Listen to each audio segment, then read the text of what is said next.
गुजर तो जाएगी किसी ना किसी हाल में, हम सबकी ज़िंदगी बेहतर हो नए साल में। इन्हीं शब्दों के साथ शुरू कर रहे हैं नए साल 2023 के आगाज को, और मेरी तरफ से सभी को नव वर्ष की हार्दिक शुभकामनाएं। आज से हम एक प्रोग्राम शुरू करने जा रहे हैं जो आपके जीवन को किसी हद तक बेहतर दिशा में ले जा सकता है और आपके सपनों को साकार कर सकता है। यदि आपका साथ बना रहा तो ये मंजिल को पाने में बहुत अहम साबित होगा। तो चलिए शुरू करते हैं।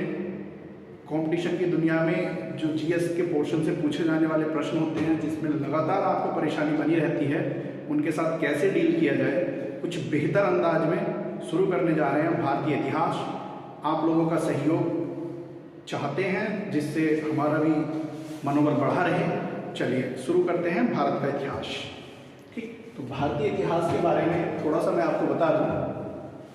इतिहास एक ऐसा विषय है जिससे लगातार बच्चों में एक भ्रम बना रहता है, एक डर बना रहता है कि कैसे इसे याद किया जाए, कैसे इसे समझा जाए। तिथियों का बड़ा महत्व होता है। इन सारी जटिलताओं को देखते हुए मैंने कुछ इसमें नया करने का प्रयास किया है ताकि आप लोगों के सामने बहुत बेहतर तरीके से इस विषय को रखा जाए और आपको आपकी मंजिल तक पहुंचाया जाए। तो क्या इसमें ऐसा हो सकता है? बहुत सारे ऐसे फैक्ट होंगे जिन्हें याद करने में आपको कठिनाइयाँ होती होंगी, तो उन सबको थोड़ा सरल कैसे किया जाए, इस पर चर्चा हम शुरू करते हैं। तो भारतीय इतिहास की यदि मैं बात करूं तो इतिहास अपने आप में एक ऐसा शब्द है जिसका अर्थ होता है पुरानी चीज़ों को सीखना या पुरानी चीज़ों का अध्ययन करना या प्राचीन काल में क्या घटित हुआ है उसकी जानकारी इकट्ठा करना। तो इन सारी बातों को सीखते हुए हम आगे बढ़ेंगे। ठीक, तो देखिएगा मैंने आपके सामने लिख दिया है भारतीय इतिहास। तो भारतीय इतिहास की यदि मैं बात करूं तो एक व्यक्ति का नाम आप नोट कर सकते हैं, जेम्स मिल। जेम्स मिल। और जेम्स मिल महोदय ने भारतीय इतिहास को 3 भागों में बांटा है। जैसे आप लोगों को पता है कि भारतीय इतिहास के 3 पोर्शन होते हैं। पहला प्राचीन भारत का इतिहास, भारत का इतिहास, और दूसरा है मध्यकालीन भारत का इतिहास।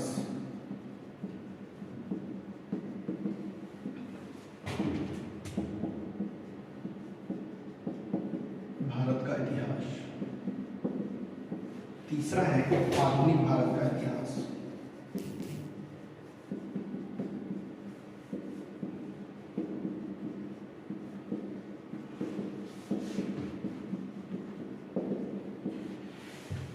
इन 3 पोर्शन में जो बांटने का श्रेय है भारतीय इतिहास को, वो जेम्स मिल महोदय को है।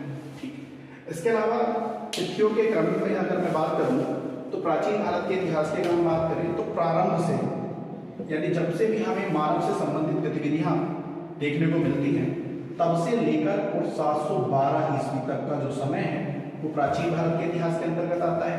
और इसके बाद 712 ईस्वी से अगर हम शुरू करें और 1707 ईस्वी तक जाएं तो मध्यकालीन भारत का इतिहास, और उसके बाद 1707 ईस्वी से और 1947 ईस्वी तक, जब तक भारत आजाद हुआ तब तक की कहानी आधुनिक भारत के इतिहास के अंतर्गत डिस्कस की जाती है। ठीक, तो इस सारी जो हमारी कहानी है बहुत बेहतरीन ढंग से आप लोगों के सामने प्रस्तुत करने की कोशिश करूंगा।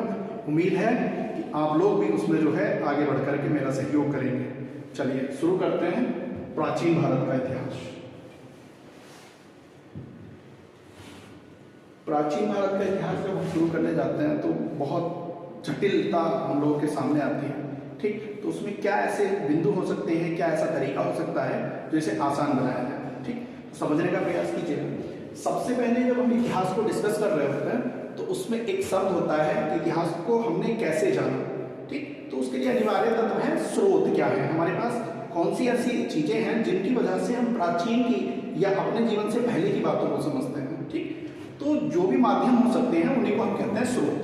ठीक, तो इतिहास को जानने के लिए सबसे मेन चीज क्या है? स्रोत। अब ये स्रोत क्या होते हैं भाई? तो स्रोत की अगर मैं बात करूं तो ये 2 टाइप के हो सकते हैं। जैसे पहला टाइप हो सकता है आपका पुरातात्विक, और दूसरा टाइप हो सकता है आपका साहित्यिक। साहित्यिक इसका मतलब क्या है? यानी इतिहास को जानने की वैसी चीजें जिनका हमारे पास कोई लिखित में वर्णन नहीं है, केवल कुछ वस्तुओं के आधार पर हमने चीजों को जाना है, तो उन स्रोतों को हम पुरातात्विक स्रोत कहते हैं। जैसे इसमें क्या हो सकता है? इसमें प्राचीनतम औजार हो सकते हैं, बर्तन हो सकते हैं, जो प्राचीनतम बर्तन है मृदभांडी जिन्हें कहा जा सकता है, सिक्के हो सकते हैं, इमारतें हो सकती हैं, प्राचीन इमारतें हो सकती हैं, यानी जिनके आधार पर जो खुदाई में हमें मिली, ठीक, जिनके आधार पर हमने जाना कि प्राचीन काल में मानव का जीवन कैसा रहा होगा, उन्हें हम पुरातात्विक स्रोतों के अंतर्गत रखते हैं और उनका आधार ये होता है। ठीक, इसके बाद साहित्यिक स्रोतों की यदि मैं बात करूं तो साहित्यिक स्रोत के अंतर्गत आप देखेंगे कि जितनी भी लिखित हमारे पास सामग्री उपलब्ध है, जैसे मान लीजिएगा जो साहित्य है, इसमें वेद हो सकते हैं, पुराण हो सकते हैं, महाकाव्य हो सकते हैं, ठीक, और दूसरा कुछ विदेशी वृतांत हैं कि कुछ लोग यहाँ पर आए, उन्होंने भारत के बारे में लिखा, ठीक, और उससे हमें जानकारी मिली कि प्राचीन काल में मतलब हमारा सिस्टम कैसा था। ठीक, तो इस टाइप के जो स्रोत होते हैं उन्हें हम साहित्यिक स्रोत के अंतर्गत रखते हैं। मेरी बात आप समझ पा रहे हैं?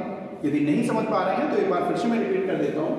प्राचीन भारत का इतिहास या कोई भी इतिहास यदि हमें समझना हो, जानना हो, तो उसके लिए अनिवार्य तत्व है स्रोत।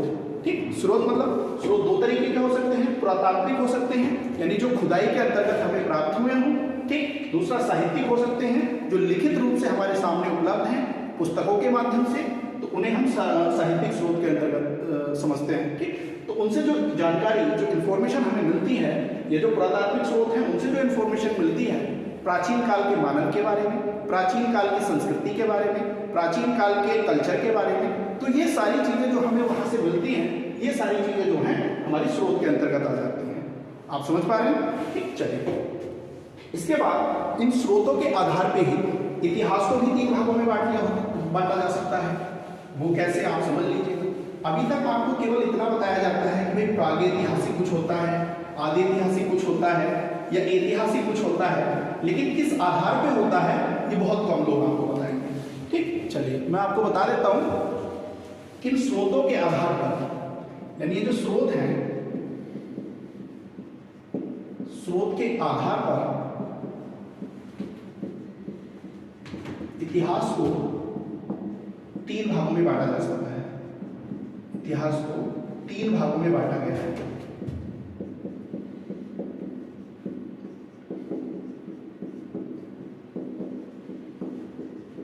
कौन कौन से 3 भाग हैं? जैसे एक होता है आपका प्राग ऐतिहासिक,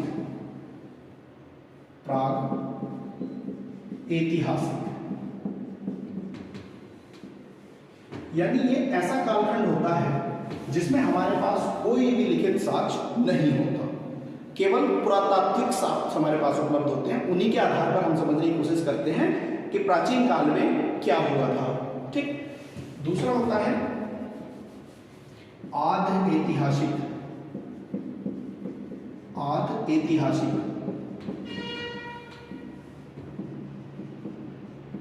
इस कालखंड की विशेषता यह है कि हमारे पास लिखित साक्ष्य तो मौजूद हैं, लेकिन हम उन्हें पढ़ नहीं पाए, उन्हें पढ़ने में सफलता नहीं मिली है, तो उस कालखंड को आदि ऐतिहासिक कहा जाता है।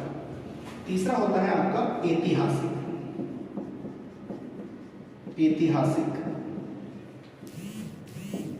तो ऐतिहासिक की यदि मैं बात करूं तो इसमें हमारे पास लिखित साक्ष्य भी उपलब्ध हैं और उन्हें हमने पढ़ भी लिया है, समझ भी लिया है, और उनके आधार पर ही हमने अपने प्राचीन भारत के इतिहास को समझने की कोशिश की है, तो वो होते हैं आपका आदि ऐतिहासिक काल। फॉर एग्जाम्पल समझ लीजिएगा, जैसे पाषाण काल की हम लोग बात करेंगे। ठीक, तो पाषाण काल के हमारे पास कोई साक्ष्य तो उपलब्ध है नहीं। ठीक, पाषाण काल में तो केवल पत्थरों से संबंधित हमारे पास कुछ औजार हैं, उन्हीं के आधार पर हम समझ लेते हैं कि वहां उस समय का कल्चर कैसा था। ठीक, लेकिन आदि ऐतिहासिक कालखंड में जैसे ही हम आते हैं तो इसमें आप देखेंगे फॉर एग्जाम्पल सिंधु घाटी सभ्यता, यानी इस कालखंड में आप देखेंगे कि हमारे पास लिखित साक्ष्य तो हैं, सिंधु घाटी की सभ्यता के लोगों के पास लिपि तो थी, लिख तो लेते थे, लेकिन उस लिपि को हम नहीं समझ पाए। भाव चित्रात्मक लिपि में उन्होंने लिखा, चित्रों के माध्यम से यू आकार के मतलब चित्र होते थे, ठीक, कहीं मछली बनी होती थी, कहीं गुफाओं में कुछ इस टाइप के चित्र बना देते थे, यानी अपनी भावनाओं को प्रकट तो करते थे, लेकिन हम उसे नहीं समझ पाए। हमारी मजबूरी ये है कि हम उनके उस भाव को नहीं समझ पाए। इसलिए ये जो कालखंड होता है आपका, इसे हम आदि ऐतिहासिक कहते हैं, यानी जिस कालखंड में लिखित साक्ष्य उपलब्ध हैं लेकिन उन्हें पढ़ा नहीं जा सकता, वो आदि ऐतिहासिक काल कहलाता है। ठीक, चलिए तीसरा मैंने लिख दिया आपके सामने ऐतिहासिक काल, यानी इस कालखंड में हमारे पास साक्ष्य भी उपलब्ध हैं और हम उन्हें पढ़ भी पाए। जैसे हमारे पास वेद हैं, वेदों से हम अपना वैदिक संस्कृति के बारे में और उस पीरियड के बारे में कि कैसे लोगों का रहन सहन था, क्या क्या चीज़ें वो मतलब फॉलो करते थे, ठीक, उन सारी चीज़ों को हम वहाँ पर समझ पाते हैं। ठीक, तो ऐतिहासिक कालखंड में आपका वैदिक संस्कृति के बाद का जो भारत का इतिहास है, चाहे उसमें मौर्य काल हो, चाहे उसमें गुप्त काल हो, तो ये सारा का सारा ऐतिहासिक कालखंड के अंतर्गत आ जाता है। क्लियर है यहाँ तक की बात? ठीक, चलिए आगे समझते हैं। अब प्राचीन भारत के इतिहास का सिलेबस हम समझ लेते हैं कि हमें इसमें क्या क्या पढ़ना है और कैसे पढ़ना है, इस पर चर्चा कर लेते हैं और फिर उसके बाद एक टॉपिक उठाएंगे और बहुत आराम से चीज़ों को समझते हुए एक ट्यूनिंग के साथ, एक कनेक्टिविटी के साथ हम आगे बढ़ेंगे। उम्मीद है आप लोगों को भी इसमें मदद मिलेगी, ठीक, और बहुत बेहतरीन ढंग से हम अपनी तैयारी को धार दे पाएंगे। ठीक है, चलिए डिस्कस करते हैं कि हमें इसमें पढ़ना क्या है। देखिए, इसके सिलेबस से जानने से पहले एक चीज़ और मैं आपको बता देना चाहता हूँ। इतिहास को जब हम पढ़ना शुरू करते हैं तो यहाँ तिथियों का बड़ा भारी गेम है। तिथि क्या होती है या तिथि का क्या महत्व है और किस किस टाइप की चीज़ें आपको वहाँ देखने को मिलेगी। तो दो चीज़ें आपको बहुत बार परेशान करेंगी। एक जगह कहीं लिखा होगा ईशा पूर्व और दूसरा लिखा होगा ईस्वी। ठीक, तो सबसे पहले ईसा पूर्व और ईस्वी में अंतर समझते हैं। इंग्लिश में आपने इनके लिए शब्द देखे होंगे बीसी या एडी। ठीक, बीसी की अगर मैं बात करूं तो ये होता है आपका बिफोर क्राइस्ट और एडी का बात करूं तो एनो डोमिनी।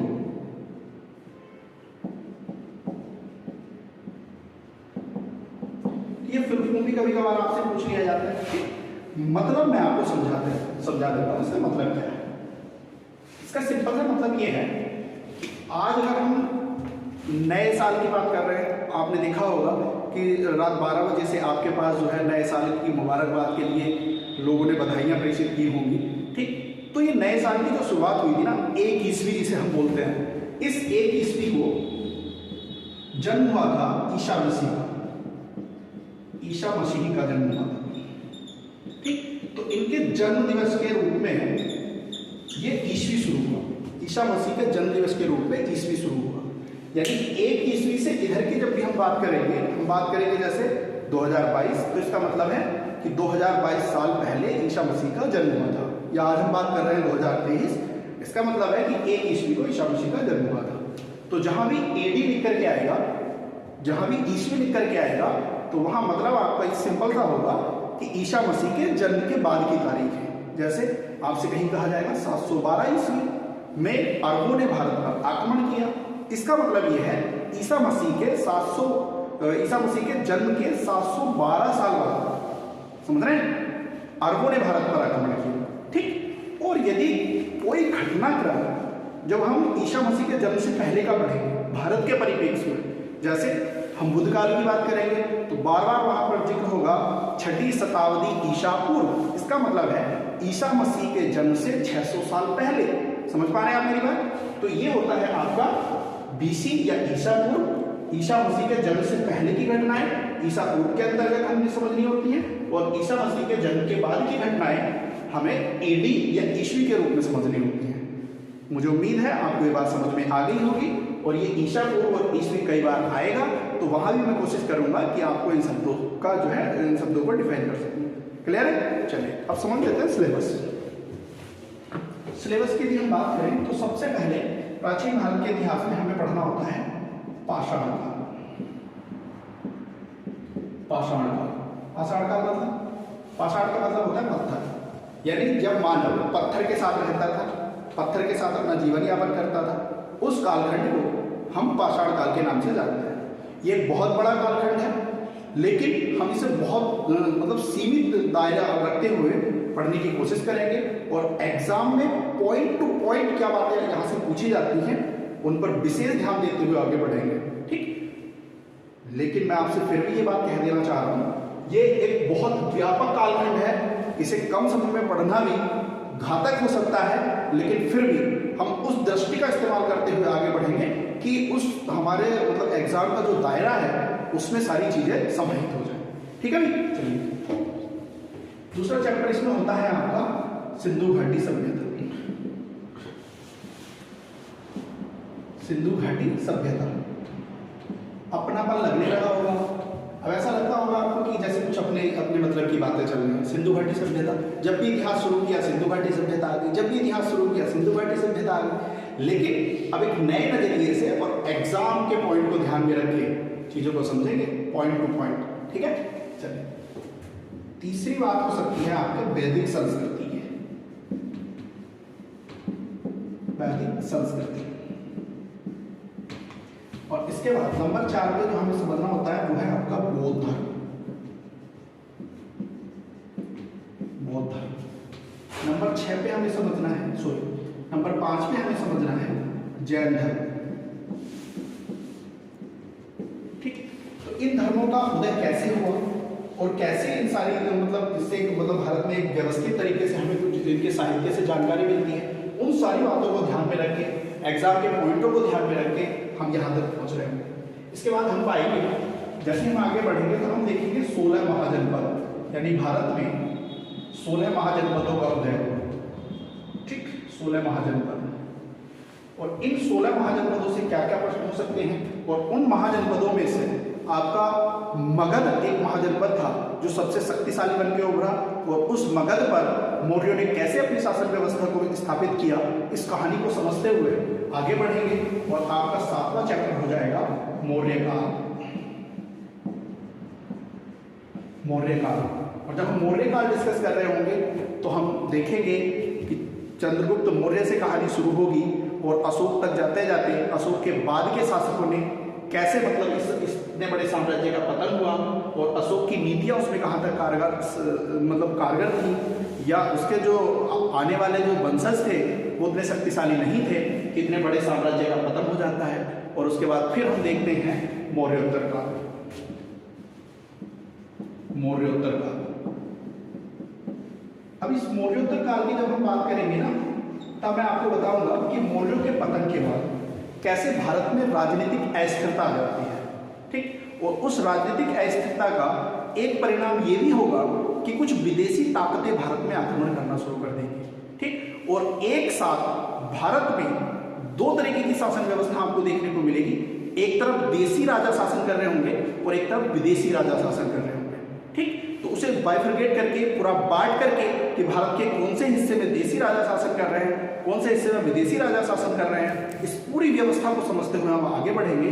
कैसे, मैं थोड़ा सा यहाँ पे भी बता देना चाहता हूँ कि मौर्योत्तर काल में हम इसे जो है इस टाइप से देखेंगे कि एक तरफ देसी राजा हैं या राजवंश हैं, और दूसरी तरफ विदेशी आक्रांता हैं या विदेशी राजवंश हैं, ठीक। तो देसी राजवंश में अगर मैं बात करूं तो आप देखेंगे कणव वंश, ठीक। दूसरा आप देखेंगे सातवाहन, और तीसरा यहां पर आप देखेंगे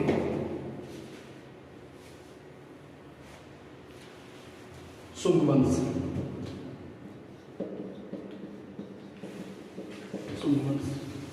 ठीक। और विदेशी राजवंशों की अगर मैं बात करूं तो यहां पर हम बात करेंगे हिंद यूनानियों की, हिंद यूनानी,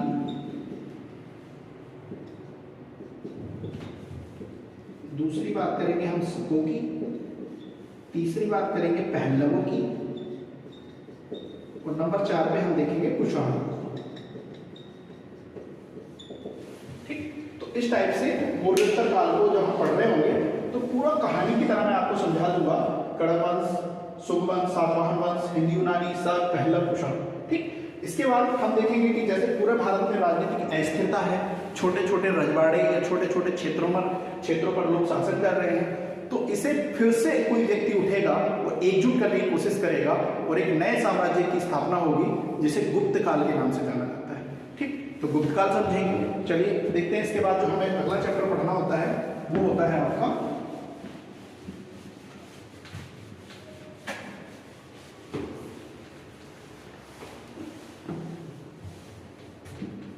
गुप्त काल।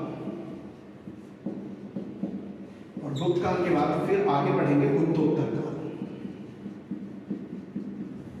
गुप्तोत्तर काल, ठीक, और इस गुप्तोत्तर काल में भी हम पाएंगे कि कैसे भारत में जो है राजनीतिक अस्थिरता है और फिर से छोटे छोटे क्षेत्रों पर शासन व्यवस्थाएं हैं, और उसका फायदा उठा करके अरब जब भारत पर आक्रमण करेंगे तो राजपूत लोग मतलब एक बड़ी शक्ति के रूप में यहाँ पर होंगे, उन्हें परास्त करके भारत में धीरे धीरे मुस्लिमों का आगमन होगा और साम्राज्य की स्थापना होगी और फिर हम मध्यकालीन भारत में प्रवेश कर जाएंगे। ठीक, तो ये है सिलेबस आपका। ठीक, तो 10 टॉपिक हैं, आप मान लीजिएगा इन 10 टॉपिक में बहुत सारी चीज़ें जो है बीच में आपके सामने आएंगी कि जब हम मौर्योत्तर काल पढ़ रहे होंगे तो जैसे मैंने अभी बताया 6 राजवंश तो मैं यहीं पे बता दिए, 3 देसी राज्य और 4 विदेशी राज्य, 7 हो गए। और इसके अलावा दक्षिण भारत में आप देखेंगे चोल उस समय शासन कर रहे होंगे, चेर शासन कर रहे होंगे। ठीक, और उसके अलावा जो है आपके पहलव शासन कर रहे होंगे। ठीक, इसके बाद जो हम गुप्तोत्तर काल पढ़ेंगे तो गुप्तोत्तर काल में हम देखेंगे दक्षिण भारत के राजवंश अलग से, उत्तर भारत के राजवंश अलग से। उत्तर भारत में पाल, गुज्जर, प्रतिहार और इसके अलावा आपके चालुक्य। ठीक, और दक्षिण भारत जब हम जाएंगे तो वहां पर अलग राजवंश है। ठीक, उन्हें समझेंगे। तो इस प्रकार से इस प्राचीन भारत के इतिहास को पढ़ते हुए हम आगे बढ़ेंगे और बहुत बेहतरीन ढंग से, मैं आपको बार बार इस बात का वादा करता हूँ, प्रॉमिस करता हूँ कि बहुत बेहतरीन ढंग से चीज़ों को समझेंगे। ठीक है, चलिए फिलहाल मैं इसे यहीं पे स्टॉप कर रहा हूँ और नेक्स्ट वीडियो आपको बहुत जल्द मिल जाएगा जिसमें पाषाण काल से संबंधित बहुत सारी इंफॉर्मेशन आपके एग्जाम से संबंधित मिल जाएगी। ठीक है, धन्यवाद, जय हिंद।